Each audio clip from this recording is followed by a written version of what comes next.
Buenos días, qué bueno verles nuevamente, ver caras nuevas y poder decirles que nos alegra muchísimo compartir con ustedes este espacio cada domingo 10 de la mañana. Las puertas de ese lugar están abiertas para que tengamos un momento muy especial para compartir, pero especialmente para conocer un poquito más acerca de Dios. Para eso existe ese espacio en Conviva Norte y por eso nos alegra que usted esté esta mañana con nosotros. Es nuestra segunda charla de la serie Observadores Galácticos. Es el tema del año 2018 para el programa de los niños. Es el primer año que lo hacemos como Conviva Norte, que tenemos toda una serie pensando exclusivamente en los niños. ¿Cuál va a ser el año entrante? Vamos a empezar a prepararlo, pero la idea es que vamos a continuar con el programa. Y consideramos que ustedes, los papás, los tíos, el hermano, la hermana mayor que ha decidido venir a acompañar a los niños, también junto con nosotros podamos recordar dónde y con quién, no con qué, fue que comenzó todo esto que llamamos universo y que llamamos vida. Ese es el programa para este año. ¿Cómo es que inició todo esto de la creación? ¿Quién es el causante de que podamos contemplar todo lo que tenemos en nuestro alrededor en la actualidad? Entonces, hace 8 días en la primera serie, básicamente llegamos a 2 conclusiones.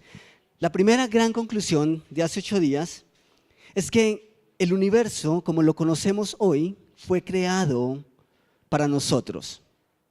¿Eso qué quiere decir? Quiere decir que Dios es autosuficiente, que cuando Dios empezó a colocar cada cosa en su orden, cuando formó el agua, cuando formó el sol, la luna, las estrellas, las plantas en Edén, ¿para quién lo hizo? ¿Para Él? ¿Porque Él necesitaba de eso para subsistir? No. Lo hizo para el hombre. Dios no necesita ni de nada ni de nadie para lograr estar bien. Antes que el universo fuese, antes que todo lo que existe hoy existiera, Dios ya existía y estaba feliz. No necesitaba absolutamente de nadie. Entonces, bajo ese punto de vista, Dios creó todo el universo para que nosotros lo disfrutáramos, para que nosotros lográramos sobrevivir en eso que Él llama tierra desde el principio. Recuerdan, nosotros sí necesitamos de ese universo, Dios no, pero nosotros sí, nos nutrimos de Él, nos alimentamos de Él, tomamos de Él para dar forma a otras ideas que nos ayuden en el desarrollo de la vida diaria. Hablábamos hace 8 días que nosotros no creamos nada. Nosotros simplemente tomamos porciones de algo que ya existe, de algo que ya está creado y lo ubicamos, lo mezclamos, le damos forma para que cumpla unas funciones específicas. Pero el único que creó cuando no existía nada es Dios. Y eso nos lleva a la segunda conclusión. De todas las especies creadas, el hombre, como raza humana, es el único con las facultades de personalidad. ¿Qué significa esto? Es el único que puede interactuar en un estado consciente con su creador. Es diferente decir, yo hice esta casa, a decir, él es mi hijo. Si tú eres constructor, edificas una casa, no le vas a hablar a esa casa. Esa casa no te va a expresar tu sentir. En cambio, cuando Dios nos da el privilegio, ustedes que son padres, cuando tienen un hijo, una hija, pueden interactuar de una manera consciente con la otra persona. Así que cuando Dios creó al ser humano, le dio esa capacidad para poder interactuar con el Creador. Entonces, básicamente hace 8 días dijimos, Dios creó y empezó una relación hombre-creador. Dios no se relacionaba con las plantas o con los animales en la misma medida en que lo hacía con el hombre. Y no significa que lo demás para Dios no importe. Es igual de especial. pero solo se comunica con el hombre de una manera única. Sin embargo, allí mismo en Edén no había pasado mucho tiempo y algo ocurrió. Y la historia nosotros la hemos escuchado tal vez desde muy pequeños. Hemos escuchado que Adán y Eva comieron la manzana, que en realidad la escritura no dice que era una manzana, simplemente dice que era un fruto. Los científicos han hecho un esfuerzo grandísimo por establecer qué fruto era, pero independiente si era una pera o una manzana o un banano, la implicación es exactamente la misma. No va a cambiar nada si los científicos o la ciencia descubre que eran uvas. No, el pecado ya está. ¿Y en qué consiste ese pecado? Muchos en la actualidad todavía nos estamos preguntando si Dios creó un Edén, si era un paraíso, si era un jardín, ¿por qué la cosa parece tan diferente en la actualidad? ¿A ustedes les parece que viven en un Edén? Para nada.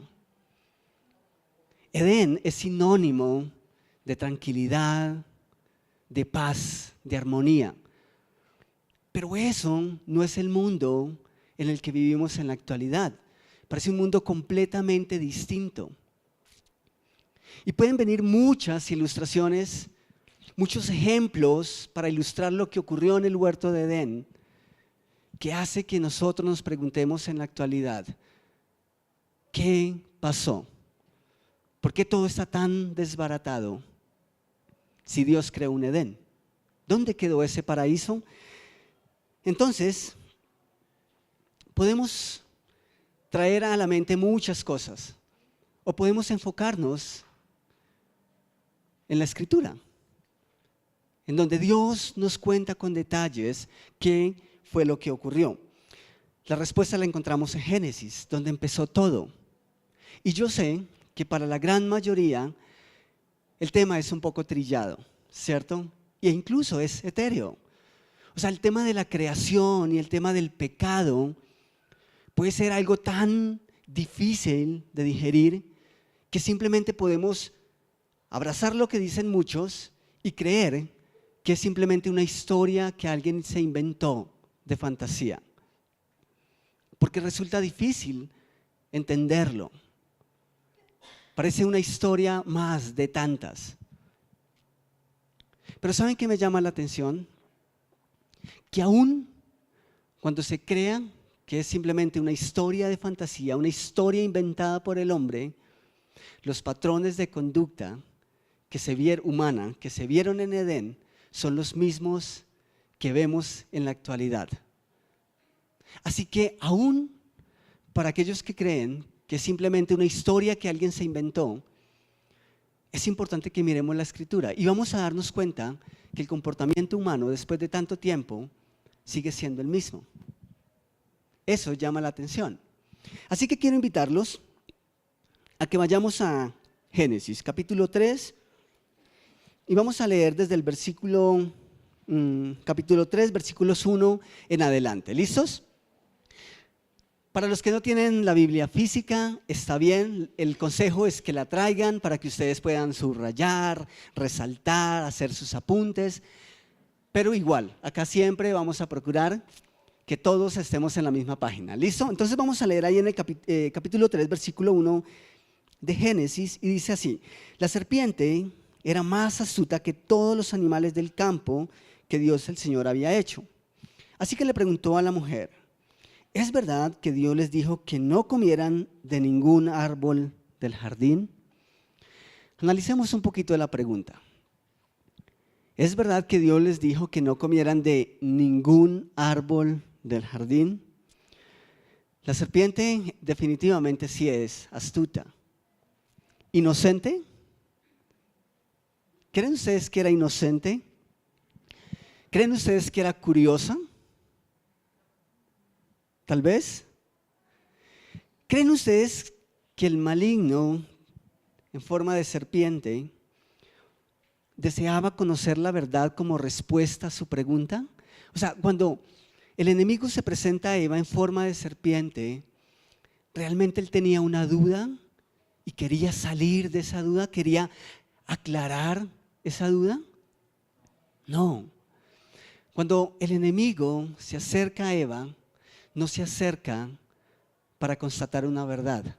De hecho, él sabía la verdad. Su intención cuando se acerca a Eva es tergiversar esa verdad. Es corromper lo que ya Dios había dicho de una manera súper clara. Algunos de nosotros y la gente es una de las grandes herramientas del enemigo hasta el día de hoy. Muchas personas preguntan con frecuencia, si hay tantas iglesias, ¿quién tiene la verdad? ¿Cierto? Porque cada vez parece que hay más personas pensando diferente y parece que hay más y más corrientes y todas dicen emanar, todas dicen tener su origen en las Escrituras. Y viene toda esta confusión que reina en nuestro mundo. Pero ¿saben? ¿Realmente comenzó en el año 2000, después de Cristo? No. En el mismo momento de la creación, el papel principal del enemigo fue convertir la verdad en mentira. Y entonces está ahí presentándose a Eva. Y su pregunta es una objeción a la autoridad y la soberanía de Dios. Y su intención es presentar a Dios como un ser arbitrario y egoísta. Esa es la esencia de su pregunta.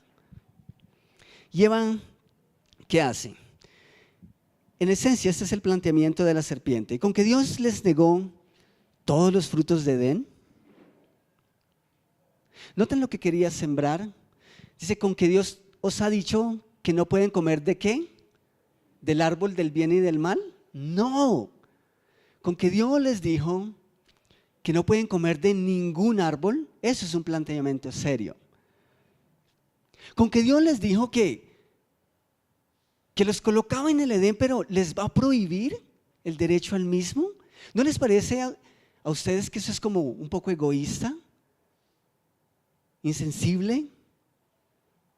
¿Cascarero? En serio, eso es lo que muchas personas dicen acerca de Dios. Vamos a ahondar en eso un poquito más adelante, pero un racionamiento lógico dice, si Dios sabía que el hombre iba a pecar, ¿por qué le dejó la posibilidad de que accediera a ese árbol? Eso es un planteamiento lógico, así que cuando uno le da la razón a esa teoría, estamos diciendo que Dios es un Dios cascarero. Y perdóneme si el término resulta demasiado coloquial, pero dícese de alguien que pone la trampita para ver cómo caemos, pero ese no es Dios. Así que ante el primer planteamiento de la serpiente, del enemigo, ¿qué hace Eva? Hasta ahí, Eva no presenta ningún problema. El ser humano no presenta ningún problema, pero el enemigo no se queda quieto. Él continúa en el versículo 2, dice, ¿podemos comer del fruto de todos los árboles? Respondió la mujer, pero en cuanto al fruto del árbol que está en medio del jardín, Dios nos ha dicho, no coman de ese árbol ni lo toquen, de lo contrario morirán. ¿Saben que Dios podía haber negado todos los frutos de Edén al hombre? ¿Tenía el derecho de hacerlo? Sí, tenía todo el derecho de hacerlo. Y si así hubiese deseado, el hombre hubiese podido vivir comiendo solo semillas. Esa es una realidad. Pero ¿saben qué me parece bonito de Dios? Le dio todo el Edén al hombre y le dio autoridad sobre él, a excepción de un fruto, solo uno. Y el enemigo llega y lo primero que hace es sembrar descontento. ¿No es mejor si los tienen todos? ¿Por qué todos menos uno? ¿Y ustedes se van a conformar con eso? ¿En serio ustedes quieren privarse de comer ese árbol, de ese fruto? Ustedes lo merecen. Con que Dios os ha dicho que no lo pueden hacer. Y saben, eso sí tuvo una connotación diferente en el ser humano. Y en este planteamiento, el ser humano accede. Leemos los siguientes versículos. En el versículo 4 dice, pero la serpiente le dijo a la mujer, no es cierto, no van a morir. Dios sabe muy bien que cuando coman de ese árbol, se les abrirán los ojos y llegarán a ser como Dios, conocedores del bien y del mal. ¿Qué hace el enemigo esta vez? No atenta contra la imagen y la autoridad de Dios. Atenta directamente contra la palabra de Dios, haciendo ver a Dios ahora como un ser mentiroso. Es una agresión directa, no al hombre, sino a Dios. Y claro, por ende, el hombre va a vivir las consecuencias. Y entonces esta vez ocurre algo diferente. En el versículo 6 dice que la mujer vio. ¿Y qué vio la mujer? Que el árbol era bueno para comer, que podía darles más sabiduría. Además se veía simplemente delicioso. Su aspecto físico, el aspecto externo de ese fruto provocaba ir más allá. ¿Y qué hace? Desafortunadamente toma de ese fruto.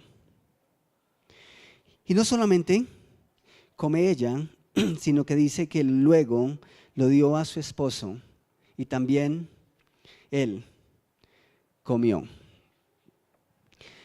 Conclusión, entró el pecado a la humanidad. Y las Escrituras y la historia dicen que a partir de ese momento la relación de Dios con el ser humano se rompió y se dañó, se interrumpió esa comunicación. ¿Por qué? Porque para el hombre fue más fácil creer al enemigo que creerle a Dios. Ese fue en esencia el pecado.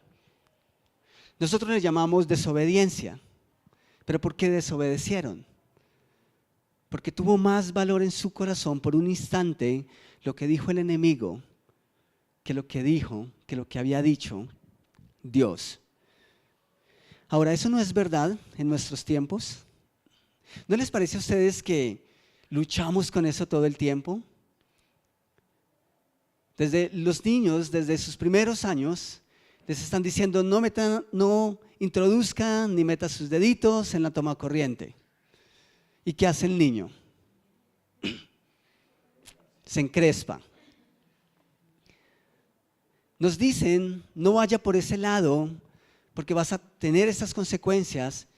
Y es como si eso incentivara nuestros deseos internos de ir en contra de la regla. Todo el tiempo estamos luchando con eso. De hecho, hay una máxima que dice que las personas que hacen el mal nunca van a perder, porque ellos van a presentar una defensa. Pero las personas honestas siempre van a tener algo que perder, porque no van a utilizar la mentira para defenderse. Y son estrategias, pero son estrategias que están ahí desde el mismo comienzo de todo lo que vemos en la actualidad. Nos deleitamos y nos creemos a veces mejores y más inteligentes que Dios. Le sugerimos a Dios. Y nunca lo expresamos de esa manera. Pero si en realidad creyéramos más a Dios que a nosotros mismos, en serio, muchas de las cosas que vivimos serían otra historia. Entonces, un poco más adelante, en la carta que Pablo escribe a la iglesia en Roma, Pablo nos dice con varios detalles cuál ha sido entonces la relación con Dios y el hombre desde el mismo momento en que el hombre decidió ir en contra de los planes que Dios había establecido. En Romanos capítulo 1, versículos 18 al 25, leemos lo siguiente. Dice que entonces la ira de Dios se revela desde el cielo contra toda impiedad o todo pecado e injusticia de los hombres que detienen con injusticia la verdad. ¿Saben? Esto es un principio importante. Dios no emite un juicio sin antes haber dado la posibilidad de que la persona se defienda. Nunca Dios presenta un juicio que es injusto. Y eso lo vemos claramente aquí. Dios no juzga a nadie para condenación sin antes haberle dado la posibilidad de arrepentirse y de conocer la verdad. Versículo 19, porque lo que de Dios se conoce les es manifiesto, pues Dios se lo manifestó. Lo invisible de Él, su eterno poder y su deidad, se hace claramente visible desde la creación del mundo y se puede discernir por medio de las cosas hechas. Por lo tanto, no tienen excusa. Esta última parte es de suma importancia. Ninguna persona puede decir, según el apóstol Pablo, Dios no existe. Porque dice que aun cuando quisiera hacer eso, la creación misma se encarga de recordar que hay un Dios, que hay un ser supremo, que creó todo cuanto vemos. Continuamos en el versículo 21 diciendo, ya que habiendo conocido a Dios, no lo glorificaron como Dios ni le dieron gracias, al contrario, se envanecieron en sus racionamientos y su necio corazón fue entenebrecido. Pretendiendo ser sabios, se hicieron necios y cambiaron la gloria del Dios incorruptible por imágenes de hombres corruptibles, de aves, de cuadrúpedos y de reptiles. Versículo 24, por lo cual también Dios los entregó, y eso debemos tenerlo presente, por lo cual también Dios los entregó a la inmundicia en los apetitos de sus corazones, de modo que deshonraron entre sí sus propios cuerpos, ya que cambiaron la verdad de Dios por la mentira. Y esa última parte he querido colocarla en mayúscula porque quiero hacer especial énfasis en ello.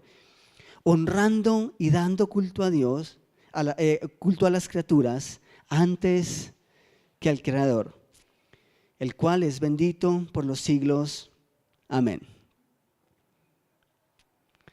Dice que el gran problema de la humanidad desde el principio de la creación es haberle dado más importancia a lo creado que al propio Creador. ¿Han notado ustedes lo que hacen los chicos cuando van a los conciertos en la actualidad? Van al concierto, tienen su banda o su artista favorito preferido enfrente de ellos y están chateando. En serio, van al estadio y se pierden los goles de su equipo, al que dicen seguir, al que dicen amar, porque están pendientes del celular. Es increíble, uno va al estadio y la gente está chateando. Y uno dice, bueno, pues esa plática hubieses podido ahorrarla. Pero eso parecido fue lo que le ocurrió al hombre. Vio el escenario y se desenfocó. En vez de deleitarse en lo que Dios había, en el Creador y en la persona que tiene la capacidad de hacer todas esas maravillas, centró su mirada y su deseo en las maravillas y se olvidó de quién es el centro de todo. Es el niño que sale a recibir a papá feliz, recibe la colombina y se encierra en su cuarto. Pero a veces eso es lo que hacemos con Dios, o eso fue lo que hizo el hombre. Y nosotros vivimos las consecuencias de eso. Parecemos que estamos disfrutando, sin embargo, nos perdemos la parte más importante. Honestamente creo que nos hemos conformado con poco. Dice que lo invisible de Dios, su eterno poder y deidad, se hacen claramente visibles a través de la creación. La creación, según Dios, debería conducirnos al Creador, o sea, a Él. Debería hacernos desear más de Él que de sí misma.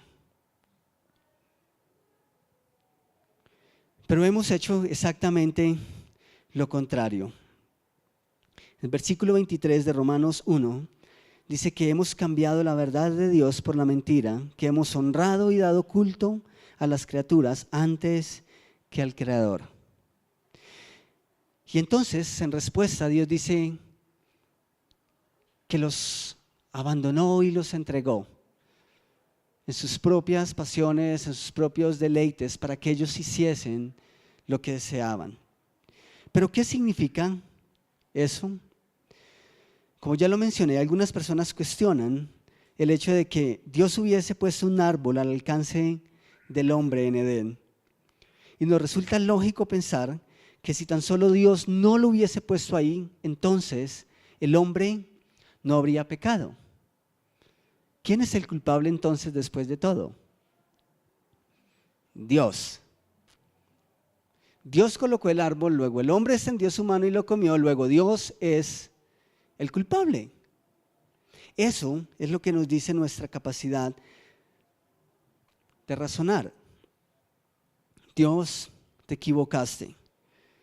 Saben, no podemos olvidar que Dios siempre ha anhelado una relación con el hombre, una relación auténtica de amor genuino. No es algo impuesto. Dios nunca ha impuesto su voluntad sobre nosotros. Si ese hubiese sido su deseo, no nos habría dado la capacidad de decidir, no nos habría dado voluntad. Y en cambio, hubiese hecho máquinas, marionetas que Él pudiese dominar a su antojo. ¿Eso nos gusta más?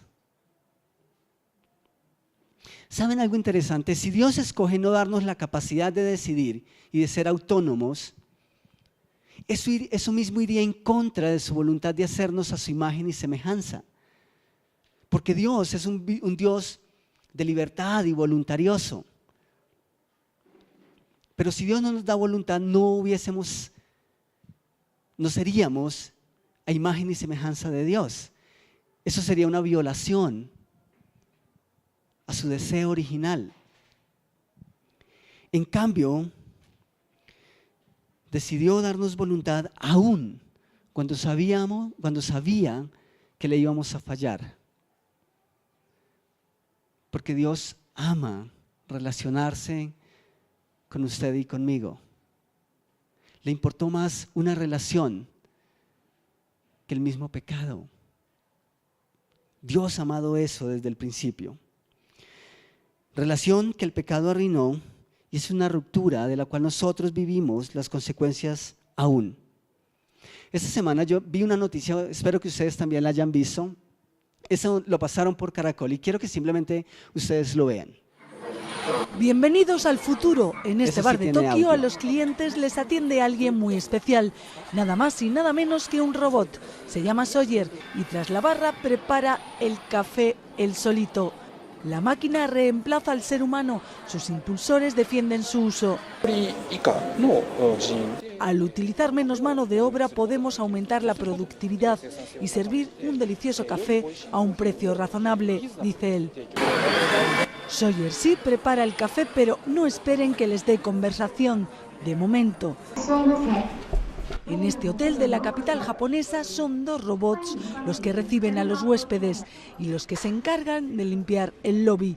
Ya se han convertido en toda una atracción turística. ¿Les gustaría tener uno de esos en casa? ¿Les gustaría que fuese uno de esos el que los reciba después de llegar cansadas del trabajo? ¿Saben? Eso es realidad, por lo menos en varios sectores del mundo. Pero eso fue noticia esta semana en Japón. O sea, eso es una realidad. Tú llegas a una cafetería y te atiende una máquina. Y la periodista dice, eso sí, no esperen que les haga conversación. No, eso no va a pasar. Pero ¿saben? Las estadísticas dicen que los seres humanos somos mejores cumpliendo responsabilidades que manteniendo buenas relaciones. Eso es interesante. Y lo vemos en nuestra sociedad. Para papá es más fácil ir a jugar su partido de fútbol porque compró la tablet a su hijo y ahora su hijo está entretenido. ¿Relaciones o responsabilidad? Eso es suplir una responsabilidad a medias a cambio de una relación. ¿Y saben por qué nos gustan las máquinas? Porque a las máquinas les damos órdenes y ellas actúan de acuerdo a nuestras pretensiones. Pero una relación es diferente porque nos cuesta aceptar a alguien que piensa diferente a nosotros. Y todo esto que vivimos en la actualidad resulta lógico. ¿Por qué tantas relaciones rotas? Tiene razón, cuando la relación principal está rota. Si mi relación con Dios no está bien, eso se va a reflejar en todas mis relaciones. Esa es una realidad. El primer hombre rompió la relación con Dios. Poco después, la primera familia sobre la tierra, vemos el primer asesinato. Eso no es casualidad. El hombre rompe la primera relación y entonces todo lo demás parece un caos. Nos cuesta relacionarnos. Desde el principio nos ha costado. Desde Edén nos ha parecido muy, muy difícil.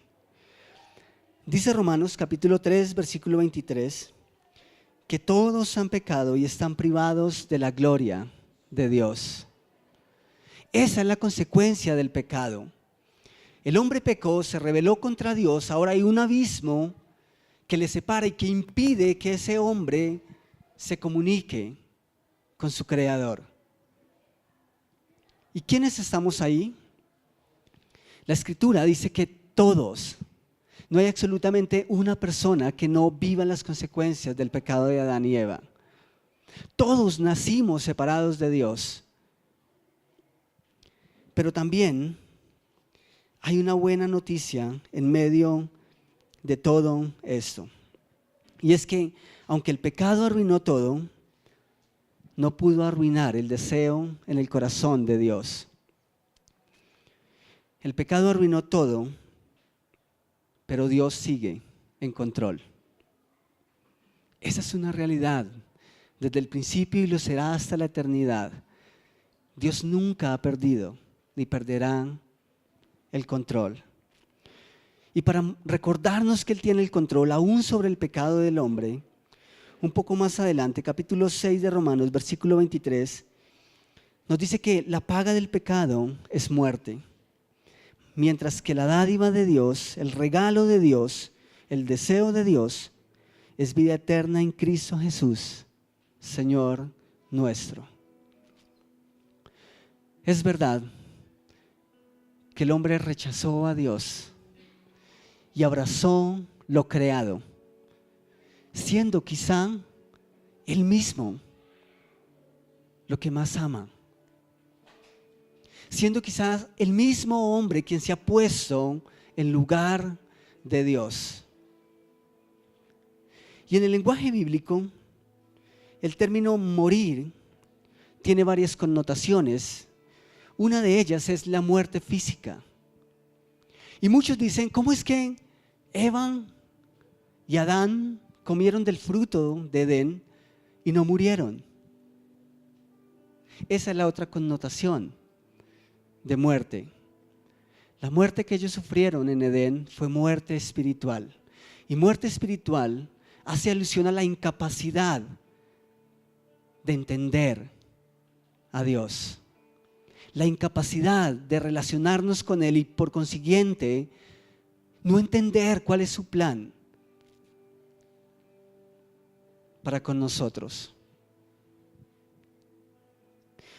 Esta mañana yo quiero hacerte una pregunta muy, muy puntual. ¿Cómo está tu relación con Dios? Y no me refiero al hecho de si lo buscaste esta mañana o anoche antes de dormir, tuviste un tiempo a solas con Él.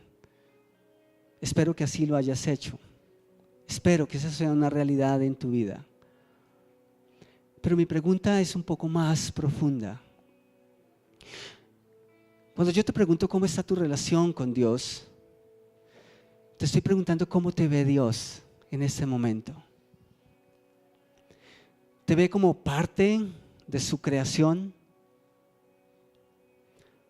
¿O te ve, te mira como un hijo o como una hija? Quiero decir, tu relación con Dios es de padre e hijo, padre e hija. Eso es diferente. A lo demás le llamamos comunión.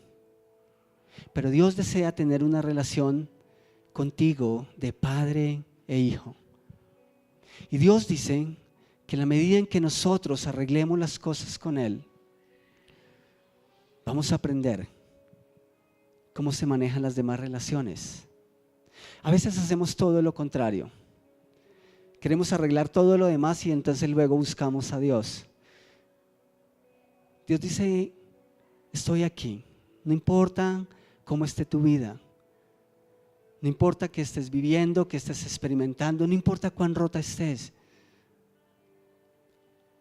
Empecemos un proceso. ¿Cómo está tu relación con Dios? Quiero pedirte que me acompañes en un momento de oración y simplemente para que estés más concentrado, concentrada, quiero pedirte si puedes cerrar tus ojos, inclinar tu rostro. No es ningún ritual extraño, siempre digo esto porque no quiero que pienses diferente. Es simplemente para que te desconectes un poquito de la persona que está al lado, al frente y puedas enfocar en este momento a solas con Dios. Quiero que te hagas la pregunta,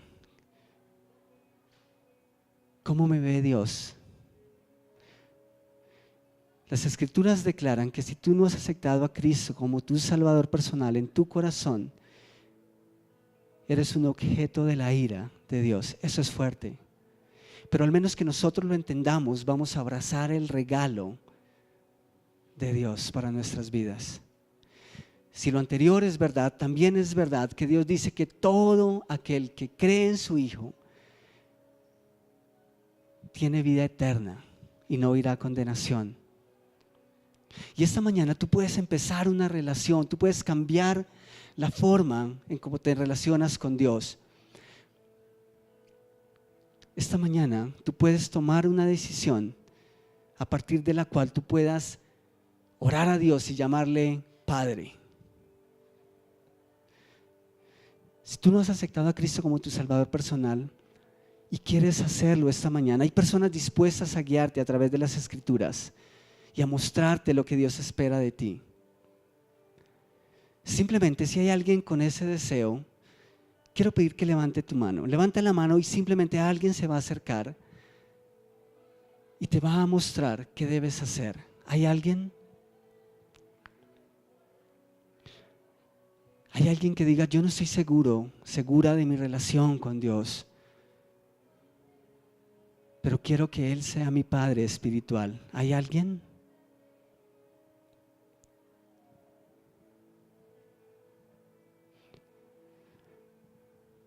Quizá para usted y para mí que un día Dios habló a nuestro corazón y nosotros sentimos la necesidad y entregamos nuestra vida a Jesús.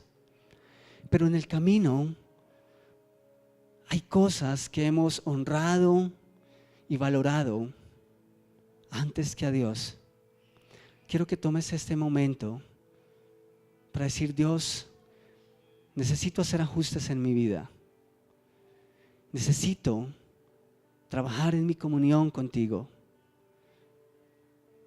Necesito colocarte en el centro de mi vida. Necesito que seas el primero en mi vida. Toma este tiempo para orar de esa manera a Dios. Padre, yo reconozco que en estos años en los que tú me has invitado a caminar junto a ti, ha habido tropiezos, ha habido momentos en los que las palabras del enemigo han hecho eco en mi mente, incluso en mi corazón. Y por algunos momentos me he desviado.